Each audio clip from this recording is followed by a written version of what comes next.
السلام علیکم ورحمۃ اللہ وبرکاتہ۔ الحمد للہ الحنان المنان الذي خلق الانسان وعلمه البيان والصلاة والسلام على رسوله سید الانس والجان وعلى آلہ واصحابہ ذوی الخیر والاحسان، اما بعد فاعوذ باللہ من الشیطان الرجیم، بسم اللہ الرحمن الرحیم۔ والبدن جعلناها لكم من شعائر الله لكم فيها خير فاذكروا اسم الله عليها صواف فإذا وجبت جنوبها فكلوا منها وأطعموا القانع والمعتر كذلك سخرناها لكم لعلكم تشكرون لن ينال الله لحومها ولا دماؤها ولكن يناله التقوى منكم كذلك سخرها لكم لتكبروا الله على ما هداكم وبشر المحسنين، صدق اللہ مولانا العظیم۔ بارگاہ رسالت معاب صلی اللہ تعالی علیہ وسلم میں درود پاک کا ہدیہ پیش کریں۔ اللہم صلی علی سیدنا و مولانا محمد معدن الجود والکرم وآلہ واصحابہ الکرام وابنہ الکریم وبارک وسلم صلاۃ دائمۃ سرمدا ابدا۔ عزیزان گرامی وقار، ہم عشرہ ذی الحجہ میں داخل ہو چکے ہیں۔ اللہ رب العزت کے حرمت والے مہینوں میں سے یہ مہینہ ہے جس میں ہم اپنی زندگی کی آج سانسیں لے رہے ہیں۔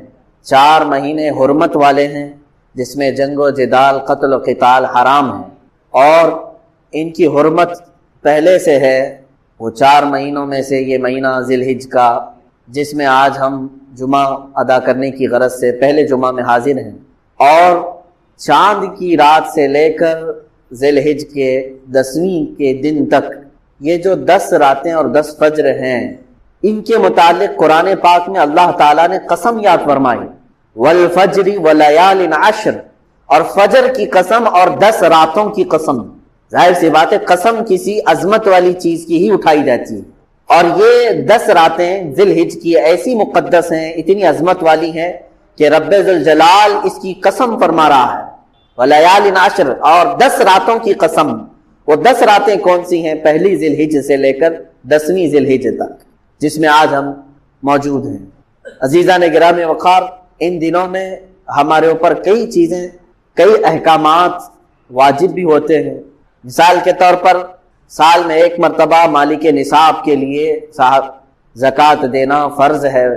اسی طرح سے ان قربانی کے دنوں میں، وہ قربانی کے دن صرف 3 ہیں، ایام نحر ان کو کہا جاتا ہے، 10، 11 اور 12 ذی الحجہ کی۔ تو یہ ذی الحجہ کی 10، 11 اور 12 کے اندر اگر کوئی مالک نصاب ہو گیا تو اس پر بھی قربانی واجب ہو جاتی ہے۔ اب یہاں سے قربانی کے معاملات ہیں، قربانی کے احکام ہیں۔ مجھے یہ بتانا آج ضروری ہے کہ قربانی کا تصور اور قربانی کا مفہوم کیا ہے اسلام۔ آج اس قربانی کو ہمارے ہندوستان میں کچھ الگ نظر سے بھی دیکھا جانے لگا ہے۔ بات در حقیقت قربانی کی نہیں ہے بلکہ تمہاری عبادات کی۔ یہ تو بہانہ ہے کہ قربانی ہے۔ آج جو حالات ہمیں سننے کو مل رہے ہیں کہ مسلمان لاکھوں جانوروں کو ذبح کرتے ہیں، اس چیز پر پابندی ہونی چاہیے کہ جیوت لائف والے کسی بھی ایک مخلوق کو نہ ذبح کریں، کاٹنے نہ دیں۔ عزیزان گرامی وقار، یہ قربانی کا تصور صرف اسلام میں نہیں، آدم علیہ السلام سے چل رہا۔ انسان اول کی ابتدا جہاں سے ہے، انہی دنوں سے قربانی کا تصور ہے۔ قرآن پاک میں موجود ہے، 6 پارے میں رب تعالیٰ نے فرمایا، وَاتْلُ عَلَيْهِمْ نَبَأَ بَنِي آدَمَ بِالْحَقِّ اِذْ قَرَّبَا قُرْبَانًا فَتُقُبِّلَ مِنْ أَحَدِهِمَا وَلَمْ يُتَقَبَّلْ مِنَ الْآخَرِ۔ جب آدم علیہ السلام کے دونوں بیٹوں کے درمیان جھگڑا ہو گیا، حابیل اور قابیل کے درمیان، نکاح کے مسئلے کو لے کر، دونوں ایک خاتون سے، ایک ہی عورت سے شادی کرنا چاہتے تھے، تو ان کے متعلق حکم یہ آیا کہ دونوں لوگ اپنی قربانی کریں، اور جس کی قربانی قبول ہو جائے وہ نکاح کر لے اس سے، وہ حق پر ہے۔ تو اس زمانے میں قربانی کا طریقہ یہ تھا کہ وہ اپنے جانور کو ذبح کر کے کسی اونچی جگہ پر، پہاڑ پر یا کھلے میدان میں رکھے، آسمان سے ایک آگ اترتی اور اس قربانی کو اٹھا لے جاتی، یعنی اچانک وہ قربانی کا جانور غائب ہو جاتا۔ آگ اس کے اوپر آتی، آگ آنے کے بعد جل جانا چاہیے، ختم ہو جانا چاہیے، لیکن اس آگ کے اندر وہ قربانی کا جانور غائب ہو جاتا، تو یہ سمجھا جاتا کہ یہ اس کی قربانی قبول ہو چکی ہے۔ حابیل اور قابیل نے اس زمانے میں قربانی کی۔ حابیل نے ایک مینڈھے کو ذبح کیا اور بلند جگہ پر رکھا، اس کے چھوٹے بھائی قابیل نے بھی ان کے متعلق یہ ہے کہ وہ کچھ غلہ اناج لا کر کے اس نے رکھا، دونوں میں سے آسمان سے آگ آئی تھوڑی دیر کے بعد، اور بڑے بیٹے حابیل کے ذبح کیے ہوئے جانور کو وہ کھا گئی، وہ جانور غائب ہو گیا۔ اس سے اس وقت فیصلہ یہ کیا گیا، یہ پہلی قربانی تھی، دنیا میں سب سے پہلی قربانی تھی۔ آدم علیہ السلام نے حکم فرمایا کہ حابیل حق پر ہے، اس لیے اس کی قربانی قبول ہو گئی۔ قرآن پاک میں تقریباً کئی مقامات پر 1 درجن کے قریب آیتیں قربانی کے متعلق ہی نظر آئیں گی آپ کو کہ قربانی کا مفہوم کیا ہے، اور تقریباً عیسیٰ علیہ السلام تک جتنے انبیاء اکرام علیہ السلام آئے، اکثر انبیاء کی امتوں پر بھی قربانی کے احکام واجب ہوئے، لیکن الگ الگ طریقوں سے۔ قرآن پاک نے یہ بھی الذین قالوا ان اللہ عہد الینا الا نؤمن برسول حتی یأتینا بقربان تأکلہ النار، یعنی کچھ لوگوں نے یہ کہا تھا اس زمانے میں کہ ہم کسی رسول پر ایمان نہیں لائیں گے اس وقت تک جب کہ کوئی قربانی آئے، ہم قربانی کریں اور اس کو آگ کھا لے جائے تو ہمیں سمجھ میں آئے گا کہ حق پر کون ہے۔ اس وقت تک یہ معاملات تھے کہ قربانی کو آسمان سے کوئی آگ آتی اور اٹھا لے جاتی اور سمجھ میں آتا کہ اس کی قربانی قبول ہے اور اس کی قربانی رد کر دی گئی۔ اب آپ یہ سوچتے ہوں گے کاش ہمارے اندر بھی ہوتا ایسا، ہم بھی اپنے جانوروں کو ذبح کر کے رکھتے، ہم بیل کو ذبح کر رہے ہیں، بکریوں کو یا پھر اونٹ کو، 3 ہی جانور ہیں ذبح کے لیے قربانی میں، مرغے مرغیوں کی قربانیاں نہیں ہوتی، لیکن ابھی سننے میں آیا ہے کہ جماعت اہل حدیث نے انڈے کی قربانی کو بھی جائز کہا ہے۔ سارے لوگ نہیں ہوں گے، ان میں سے بھی کوئی نرا جاہل ہوگا۔ بہرحال یہ قربانی کے متعلق آپ بھی سوچ رہے ہوں گے کہ پہلے کی امتوں کے لیے قربانی کرتے تھے تو آسمان سے آگ آتی اور اٹھا لے جاتی، کاش ہمارے اس میں بھی ایسا ہوتا، ہم بھی قربانی کرتے اور رکھتے، آسمان سے کوئی چیز آ کے اٹھا لے جاتی تو ہم سب کو بتاتے کہ دیکھو یہ اللہ کی طرف سے آئی ہے اور قربانی ہماری قبول۔ عزیزان گرامی وقار، آپ تصویر کا ایک ہی رخ اپنے طرف سے سوچ رہے ہیں، یہ میرے رب ذوالجلال کا احسان ہے امت مصطفیٰ پر۔ رب ذوالجلال نے امت مصطفیٰ کے عیبوں کو چھپانے کے لیے، اگر میری قربانی قبول نہ ہوتی تو پورے معاشرے میں میرا چہرہ کیا ہوتا، اگر آگ آ کر کے فلاں کی قربانی کو لے گئی اور میری چھوڑ گئی تو سب کے سامنے تو میں رسوا اور ذلیل ہوتا، 4 لوگ سب بتا کر کے کہتے یہ وہ آدمی ہے جس کی قربانی قبول نہیں ہوئی۔ اللہ تعالیٰ نے امت مصطفیٰ کے ہر عیب کو اس کی موت تک محفوظ رکھا ہے، چھپا رکھا ہے۔ قبول ہوئی کہ نہیں ہوئی یہ سب قیامت کے دن بتایا جائے گا، آج معاشرے میں تم سر اونچا کر کے ہی چلو، یہ امت مصطفیٰ صلی اللہ علیہ وسلم پر احسان ہے۔ پہلے کے امتوں پر یہ بھی معاملات تھے کہ اگر وہ گناہ کرتے تو فرشتے آ کر ان کے گھر کی چوکھٹ پر لکھ کر چلے جاتے رات کو کہ یہ آدمی نے کل رات یہ گناہ کیا ہے۔ کچھ کی پیشانیوں پر لکھا جاتا تھا کہ یہ فلاں آدمی ہے، اس نے زنا کیا، وہ تحریر لے کر کے کس کے سامنے جاتا تھا۔ آج 1000 گناہ ہمارے بھی ہیں لیکن نہ ہماری چوکھٹوں پر لکھے جاتے ہیں اور نہ ہماری پیشانیوں پر۔ رب ذوالجلال نے اس چیز کو محفوظ رکھا ہے، وہ ستار ہے، ہر ایک کی ستر پوشی فرماتا ہے۔ عزیزان گرامی وقار، قربانی کا جو مفہوم اور جو تصور اسلام میں ہے، میں نے آیت کریمہ 17ویں پارے کی یہ تلاوت کی ہے سورۃ الحج میں سے۔ اللہ تعالیٰ نے فرمایا وَالْبُدْنَ جَعَلْنَاهَا لَكُم مِّن شَعَائِرِ اللَّهِ، اور یہ اونٹوں کو یا قربانی کے جانوروں کو ہم نے، اللہ تعالیٰ فرماتا ہے، اللہ کی نشانیوں میں سے ایک نشانی بنائی۔ اب یہاں پر رک کر کے میں کہنا چاہوں گا کہ قربانی کیا ہے، ایک لفظ یاد رکھ لینا، شعائر اللہ کہا گیا ہے۔ شعائر اللہ جیسے قرآن پاک کے دوسرے پارے میں آئے ان الصفا والمروۃ من شعائر اللہ، صفا اور مروہ جو پہاڑیاں ہیں مکہ مکرمہ میں، یہ اللہ کی نشانیوں میں سے ہے، اللہ کی نشانیوں میں۔ اسی طرح قربانی کی بات جب آئی تو رب تعالیٰ فرماتا ہے یہ اللہ کی نشانیوں میں سے۔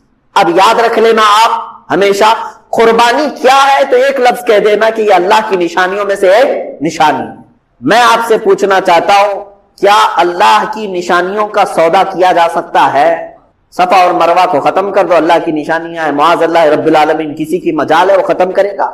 اللہ کی نشانیاں ہیں، شعائر اللہ، اللہ کے جتنے اولیاء کرام ہیں وہ شعائر اللہ ہیں، مقامات مقدسہ یہ شعائر اللہ ہیں، اللہ کی نشانیاں ہیں۔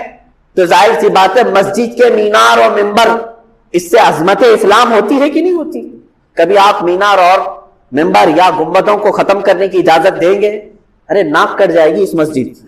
اگر کوئی کہتا ہے کہ یہ گرا دو، اس کا مطلب یہ ہے کہ ہم ناک کاٹ رہے ہیں اس چیز کی. اسی بنیاد پر تو کتنے معاملات ہو جاتے ہیں. مساجد بھی اللہ تعالیٰ کی نشانیاں ہیں. اسی طرح سے میرے عزیزوں قربانی اللہ کی نشانیوں میں سے ایک نشانی ہے، اس کے ساتھ سمجھوتا نہیں ہونا چاہیے. اللہ کے حبیب صلی اللہ علیہ وسلم نے فرمایا قربانی کے دنوں میں اگر اللہ کو سب سے زیادہ پسندیدہ کوئی کام ہے تو وہ ایک جانور کی قربانی کرنا. یہ نہیں کہ جاری اور گیہوں صدقہ کرنا. صدقہ کرو، سال بھر کرو، منع کس نے کیا ہے؟ مجھے یہ خبر ملتی ہے کہ بعض لوگوں نے کہا کہ قربانی کے بدلے میں کچھ صدقہ اور خیرات کرو. ہر چیز کے متعلق تمہیں اس طرح سے بزدل بنانے کی کوشش کی جا رہی ہے کہ تم اپنے ان شعائر اللہ کے ساتھ بھی آج سمجھوتا کرو گے. اللہ کی نشانیوں میں سے ایک نشانی آئے. اگر جانور کو ذبح کرنا ظلم ہوتا تو رحمت للعالمین کبھی اپنے ہاتھ سے کسی کو ذبح نہیں کرتے. کیا رسول کریم صلی اللہ علیہ وسلم ظلم کر سکتے؟ اللہ کے حبیب صلی اللہ تعالی علیہ وسلم نے حجۃ الوداع کے موقع پر 70 اونٹوں میں سے تقریباً 60 کے قریب اونٹوں کو خود ذبح فرمایا. باقی کچھ اونٹوں کو مولا علی کرم اللہ وجہہ الکریم کے ہاتھوں میں دے دیا کہ تم ذبح کرو. اور قربانی کے دن جب آئے، جب عید الاضحیٰ، حضور اکرم صلی اللہ علیہ وسلم نے نماز ادا کی اور اس کے بعد 2 بکرے لائے گئے، 2 مینڈے، چتکبرے، یعنی سفید کالا جو ہوتا ہے اس کو چتکبرا کہتے ہیں. 2 مینڈے رسول کریم صلی اللہ تعالی علیہ وسلم نے ذبح فرمائے. صحابہ نے پوچھا یا رسول اللہ صلی اللہ تعالی علیہ وسلم کہ قربانی اگر واجب ہے تو کیا 2 بکروں کی؟ رسول کریم صلی اللہ علیہ وسلم نے فرمایا نہیں، 1 بکرا قربانی کے لیے واجب ہے. میں نے 1 بکرا اپنی جانب سے کیا، دوسرا میری پوری امت کی طرف سے کیا. یہ ہے اللہ کے حبیب صلی اللہ تعالی علیہ وسلم کی سنت. جو نہ بھولا ہم غریبوں کو رضا، یاد اس کی اپنی عادت کیجئے. وہ اپنی قربانی میں بھی اپنی امت کو شامل کرتے، اپنی امت کو شامل کر رہے ہیں. عزیزان گرامی وقار، ہمارے لیے قربانی شعائر اللہ ہے. یہ قرآن سے ثابت ہے. وَالْبُدْنَ جَعَلْنَاهَا لَكُمْ مِنْ شَعَائِرِ اللَّهِ. ہم نے اونٹوں کو یا جانوروں کو شعائر اللہ میں سے بنایا ہے، اللہ کی نشانیوں میں سے بنایا ہے. لکم فیہا خیر، قرآن یہ کہتا ہے اور ان کی قربانی میں تمہارے لیے بھلائی ہے، بھلائی ہے. فاذکروا اسم اللہ علیہا صواف. جب یہ جانور کھڑے ہو جائیں تو اللہ کے نام کا ذکر کرو. ذبح کے لیے کھڑے ہو جائے تو تم اللہ کے نام کا ذکر کرو. فَإِذَا وَجَبَتْ جُنُوبُهَا، اور جب وہ ذبح ہو کر کے زمین پر آ جائیں فَكُلُوا مِنْهَا، تم بھی اس میں سے کچھ کھا لو. وَأَطْعِمُوا الْقَانِعَ وَالْمُعْتَرَّ، اور مانگنے والے سائل کو یا غریب مستحق کو بھی اس میں سے کھلاؤ. كَذَلِكَ سَخَّرْنَاهَا لَكُمْ، اور اللہ فرماتا ہے یہ جانور جو ہے ہم نے تمہارے تابع داری میں دیا ہے، تمہارے تابع میں دیا ہے. عزیزان گرامی وقار، قربانی ہمارے عید کے اعتبار سے مسلمانوں کا ایک پرسنل لا ہے. ہمارے اپنے تہواروں میں سے ایک تہوار ہے، یعنی اس چیز کو مانتے کہ نہیں. آج اس سلسلے میں چاہتا ہوں کہ ذمہ دار حضرات بھی اس چیز کے متعلق بات کریں کہ جب ہندوستان آزاد ہوا تو کئی مذاہب اور کئی ادیان کے لوگ ہندوستان میں تھے. سب کے متعلق جو قوانین مرتب ہوئے اس میں سے یہ قانون بھی دیکھنے کے قابل تھا. ہر ایک کو کہا گیا کہ وہ اپنے دین کی مکمل آزادی کے ساتھ یہاں جی سکتا. اگر میرے دین میں عبادتیں ہیں، نماز ہیں، تو کسی بھی قوم کو یا کسی بھی حاکم کو، کسی بھی پولیس کو میری عبادتوں سے مجھے روکنے کا حق نہیں، کیونکہ یہ میرے ریلیجیس میرا رائٹ ہے، یہ میرے دین کا حق ہے. اگر میں ٹوپی پہنتا ہوں، داڑھی رکھتا ہوں تو یہ میرے دین کا حق ہے، میں استعمال کر رہا ہوں. مجھے ہندوستان کے سمویدھان نے، یہ قانون نے مجھے یہ اجازت دی ہے. آج اگر اتنے زمانے کے بعد پھر کوئی یہ کہے کہ تم فلاں چیز نہیں کر سکتے جو میرے دین میں سے ہے، تو گویا کہ وہ میری آزادی کو چھین کر مجھے دوبارہ غلامی میں لا رہا ہے، مجھے دوبارہ غلامی میں لا رہا ہے. عزیزان گرامی وقار، آج حالات کو سمجھو اور جتنے شعائر اللہ ہیں میں بار بار کہہ رہا ہوں کہ ان کی حفاظت کرو، ان کی حفاظت کرو، چاہے جیسے بھی حالات ہوں. دوسری قوموں کو بھی ہم نے دیکھا ہے. اب میں قربانی کے متعلق تھوڑی سی یہ تاریخ بتاؤں.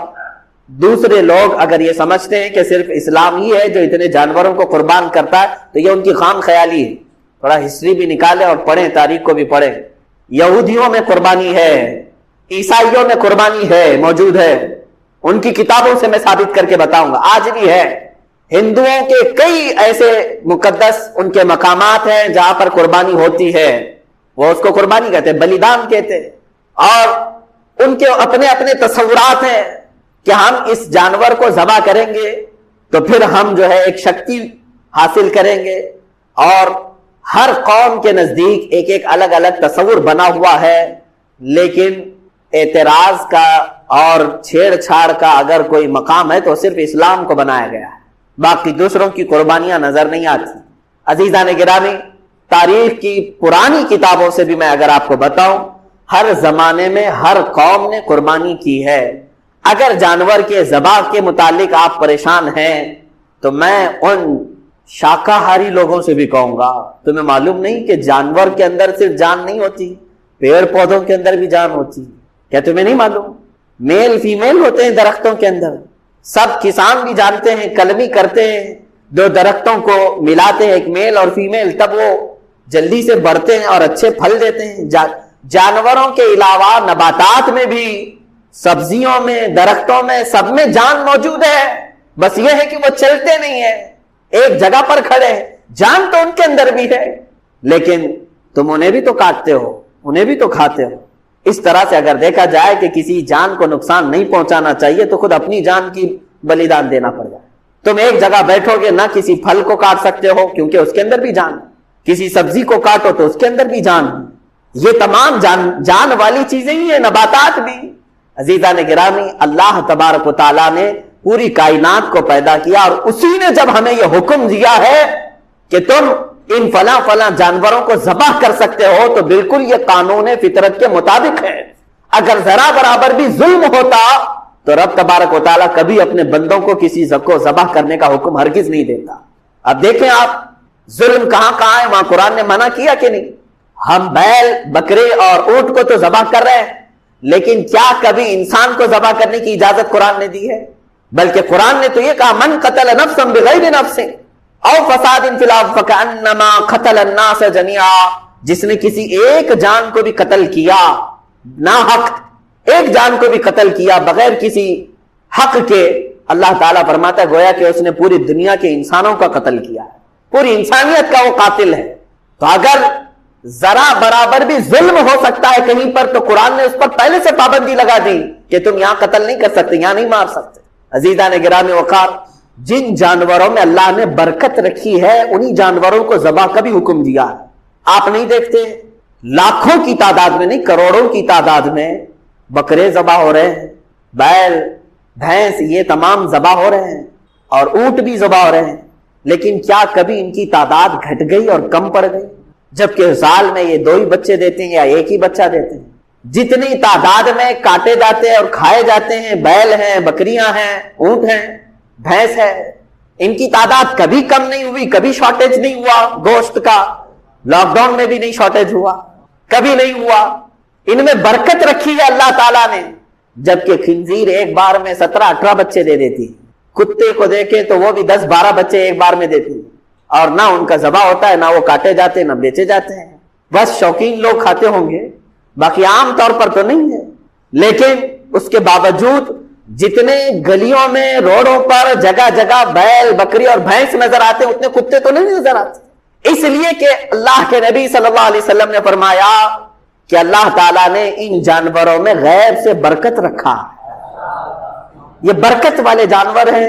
کسی کے پاس بکری آئی تو سمجھ لو کہ اس کے مال میں برکت آئی۔ خود رسول کریم صلی اللہ علیہ وسلم نے فرمایا تمہارے مال میں اگر سب سے زیادہ کسی مال میں برکت ہے تو وہ بکری میں ہے، جانوروں میں سب سے زیادہ برکت ہے۔ اسی وجہ سے حکم بھی ہوا کاٹنے کا کہ تم انہیں ذبح کرو، اللہ تعالیٰ اس کے بدلے اور پیدا کرے گا۔ لیکن کیا ہمیں کبھی بلی کاٹ کر کے کھانے کا حکم دیا اللہ تعالیٰ نے؟ بلی بھی ہر 4 مہینے پر 4-4 بچے دیتی ہے، 5 مہینے 6 مہینے نہیں گزرتے کہ اس کے پاس 4-5 بچے ہوتے ہیں، لیکن کہیں پر بھی بلیوں کو ذبح کرنے کا حکم نہیں دیا گیا۔ دوسرے بہت سارے جانور ہیں، قرآن پاک نے منع کر رکھا ہے کہ ان جانوروں کو تم کاٹ نہیں سکتے، ذبح نہیں کر سکتے، کیونکہ جو پیدا کیا ہے وہی بہتر جانتا ہے کہ تمہارے لیے سوٹیبل کیا ہے، تمہارے لیے مناسب کیا ہے، وہ بہتر جانتا ہے۔ عزیزان گرامی وقار، قربانی کے متعلق بہت ساری باتیں ہیں، اب احادیث کی روشنی میں تھوڑی سی باتیں عرض کر دوں صحابہ اکرام رضوان اللہ تعالی علیہم اجمعین سرکار دو عالم صلی اللہ علیہ وسلم کی بارگاہ میں آئے اور پوچھا ما هذه الاضاحی یا رسول اللہ صلی اللہ علیہ وسلم، اے اللہ کے رسول یہ کیا ہے، یہ قربانیاں کیا ہیں؟ نبی کونین صلی اللہ تعالی علیہ وسلم نے فرمایا ہر جانور کے بدلے تمہیں نیکیاں ہیں۔ صحابہ نے پوچھا اگر ہم اون والا یعنی جو بھیڑ ہوتی ہیں بہت سارے بالوں والا بکرا اگر ہم ذبح کرتے ہیں تو کیا اس میں بھی ثواب ہے؟ اللہ کے نبی صلی اللہ علیہ وسلم نے فرمایا اس کے ہر بال کے بدلے ایک نیکی ہے۔ اس جانور کے جسم پر جتنے بال ہیں ہر بال کے بدلے تمہیں ایک نیکی ہے۔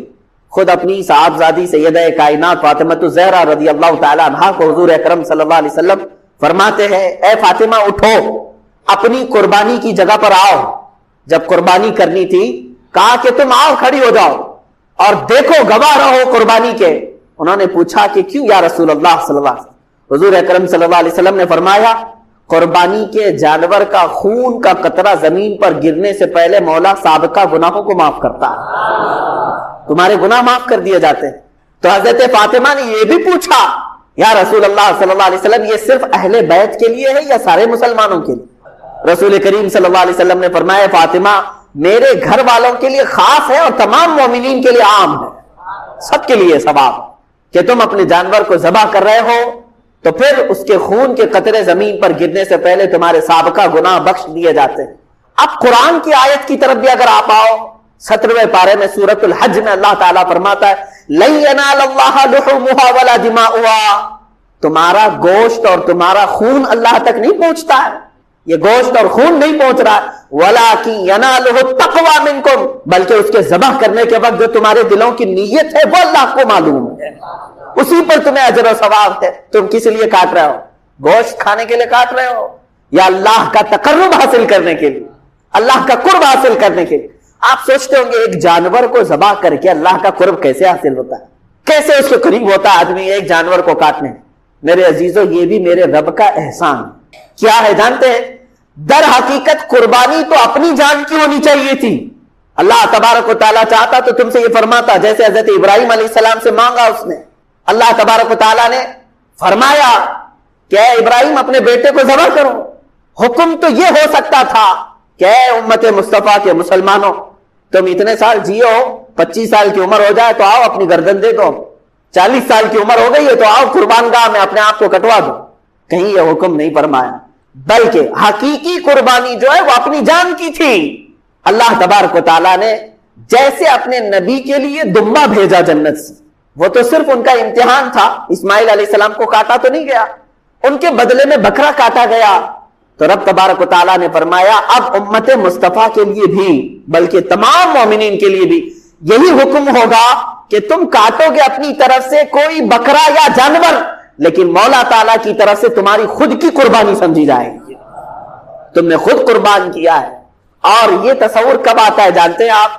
قربانی کا جو اصل مفہوم ہے ظاہر سی بات ہے اب کے زمانے میں یہ تھوڑا سا مشکل ہے، جیسے ہم حصوں والی قربانی لیتے ہیں، ہمارا بیل کہاں کٹا ہم کو پتہ ہی نہیں چلتا ہے۔ اصل جو قربانی ہوتی تھی وہ ہمارے اپنے پالے ہوئے جانوروں کی ہوتی، یا ذبح کرنے سے چند دن پہلے لائے جاتے تھے، اور اس کے آداب میں یہی ہے کہ اگر تم قربانی کا کوئی جانور لائے ہو تو اسے اچھا کھلاؤ پلاؤ اور اس کو سجا کر کے رکھو، اس سے محبت کرو۔ حتیٰ کہ بہت سارے ایسے بزرگ ہیں جنہوں نے یہ بھی فرمایا کہ اسے نہلاؤ دھلاؤ، تمام جانوروں سے اسے الگ کچھ نشانی ڈال کر کے رکھو، اور پہلے کے دور میں ہار پہنائے جاتے تھے ان جانوروں، ان کو الگ رکھا جاتا تھا اور سارے لوگ جانتے تھے کہ یہ قربانی کا جانور ہے، ہار پہنا کر کے انہیں الگ رکھا جاتا تھا۔ اسی سے قلادہ ہے، جیسے عرب میں بھی حج کے لیے جب صحابہ آتے تھے تو ہار پہنا کر کے جانوروں کو قربان گاہ لاتے تھے مینا میں۔ ان جانوروں کے ساتھ یہ سلوک کیوں کرایا گیا؟ انہیں صبح شام دوپہر ان کے کھانے پانی کو دیکھو، ان کے اوپر تم ہاتھ پھراؤ۔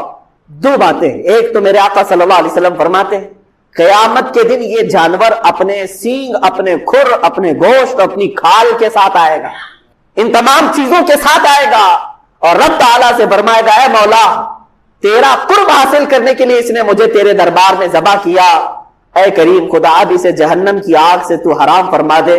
مولا اس جانور کی اس بات پر تم پر سے جہنم کی دوزخ کی آگ کو حرام فرما دیتا ہے۔ یہ بھی حدیث پاک میں ہے کہ یہ جانور تمہاری سفارش کے لیے آئے گا، پہلا یہ۔ دوسری بات یہ ہے کہ جب تم پالتے ہو اسے پانی پلایا، اسے کھانا کھلایا، اسے سجایا، اسے ہار پہنایا. اور ظاہر سی بات ہے جب کسی سے محبت ہوتی ہے تو اس پر چھری چلانا معمولی بات نہیں. اب یہی چیز دیکھی جاتی ہے. ذی الحجہ کی 10ویں کو یا 11ویں کو یا 12ویں کو اپنے ہاتھ سے کھلائے ہوئے جانور کو، اپنے ہاتھ سے پلائے ہوئے جانور کو، اپنے ہاتھ سے اسے پھول پہنائے تھے، نہلائے دھلائے تھے، جب چھری چلا رہے ہو تو در حقیقت تم اپنی خواہشات پر چھری پھرا رہے ہو. اور یہی رب تعالیٰ کی بارگاہ میں قبول ہے کہ تمہارا تقویٰ دیکھا جائے گا. اللہ قرآن میں فرماتا ہے لن تنالوا البر حتى تنفقوا مما تحبون. اس وقت تک تم بڑی کامیابی نہیں حاصل کر سکتے جب تک اپنی محبوب چیز کو اللہ کی بارگاہ میں قربان نہیں کرتے، اپنی پسندیدہ چیز کو جب تک قربان نہیں کرتے. اسی لیے جانوروں کے ساتھ انسیت ہونا چاہیے. آج کے حالات میں یہ سب کے اوپر پابندی نہیں کہہ رہا ہوں، لاگو نہیں کر رہا ہوں، میں تو اس کی حکمتیں بتا رہا ہوں. جس کے لیے ممکن ہے وہ کرے، اور جس کے لیے ممکن نہیں ہے ظاہر سی بات ہے وہ دور دراز میں بھی قربانیاں کرتے ہیں، وہ جائز ہے. مثال کے طور پر یہاں بیٹھ کر کے اگر کوئی مکہ مکرمہ میں قربانی کا اپنے کو کسی وکیل کو بنایا ہے، وہاں اگر اس نے قربانی کیا تو تمہاری قربانی ہو جائے گی. آپ امریکہ میں کریں، انگلینڈ میں کریں، پوری دنیا کے کسی بھی میدان میں کریں، ان دنوں میں اگر قربانی کیا آپ کی جانب سے تو قربانی ہو جاتی ہے.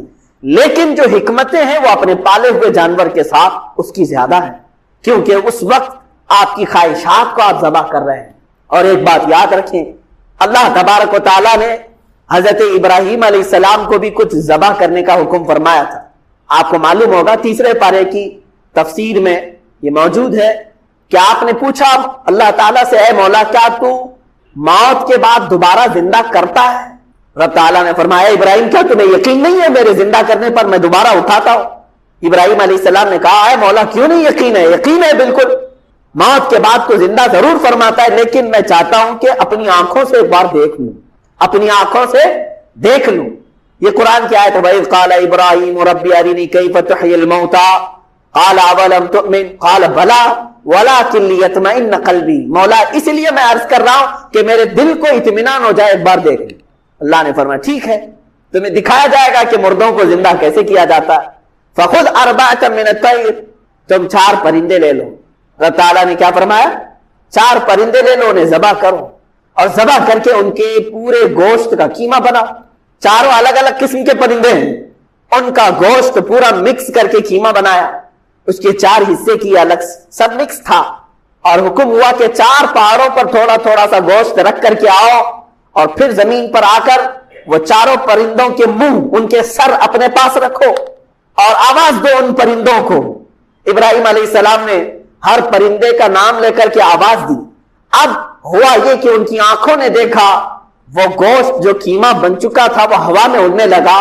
جس پرندے کا جو گوشت تھا وہ اپنے اپنے جسموں میں ملنے لگا، اور بغیر سر کے بغیر منہ کے وہ پرندے فقط اپنے جسم کے ساتھ اڑتے ہوئے آئے، اور ابراہیم علیہ السلام کے پاس جو سر رکھے ہوئے تھے وہ جسموں کے ساتھ جڑ گئے اور پورے پرندے ہو کر اڑ گئے. یہ واقعہ کوئی ہماری کہانی نہیں ہے، یہ قرآن کا واقعہ ہے، قرآن کہہ رہا ہے.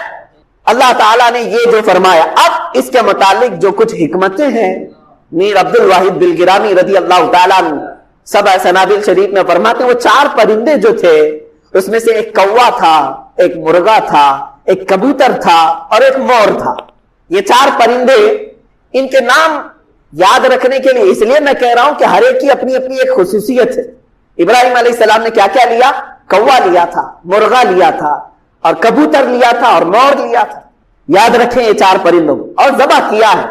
ذبح کیا ہے، قربانی کی بات ہے اس لیے میں بات عرض کر رہا ہوں. 4 پرندوں کو کیوں ذبح کیا آپ نے؟ یہی 4 پرندے کیوں تھے؟ اب اس میں صوفیہ اکرام فرماتے ہیں اس لیے کہ ان 4 پرندوں کی کچھ عادتیں ہیں. کوا لالچی بہت ہے، لالچ بہت ہے، جتنی بھی چیزیں ڈالیں پھر سے اس کے اندر لالچ ہوتی ہے. مرغے کے اندر شہوت بہت زیادہ ہے، شہوت بہت زیادہ ہے. شہوت کہتے ہیں یعنی جنسی سکون حاصل کرنے کے ذریعے ڈھونڈنا، میل فیمیل کے ساتھ تعلق قائم کرنا. مرغے کے اندر شہوت بہت زیادہ ہے. تیسرا پرندہ ہے کبوتر، اس کے اندر دوستی کرنے کی عادت بہت زیادہ ہے، جلدی دوستی کر لیتا ہے اور پھر اپنے مالک کے ساتھ ہی رہنے لگ جاتا ہے.